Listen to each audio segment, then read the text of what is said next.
Vadodara railway station પાસેની ગેલોટ રેસ્ટોરન્ટમાં ઢોસામાંથી જીવાત નીકળવાના મામલે નવો વળાંક સામે આવ્યો છે।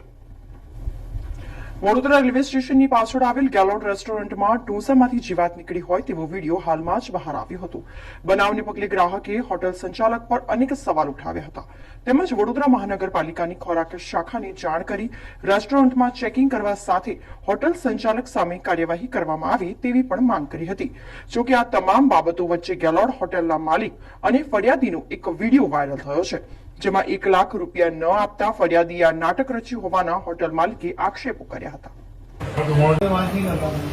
અંદર રિસ્ટોરન્ટનો ફોન થઈ ગયો છે, ફૂડ ડિપાર્ટમેન્ટમાં ઉભા છે, પીડા ટીશર્ટ વાળા ભાઈ કે જેને અંદર પૈસાની માંગણી કરવાયેલો એટલે ના આપે એટલા બધા ધતિંગ કરે છે એવું કહેવામાં આવે છે। ભાઈ 1 લાખ રૂપિયાની માંગણી કરી છે, એવું કહેવામાં આવે છે। 1 લાખ રૂપિયા આ 5 દિવસથી અમારી પાછળ પડ્યો છે। 1 લાખ રૂપિયા આપો નહીં તો તમને ચગાવીશ।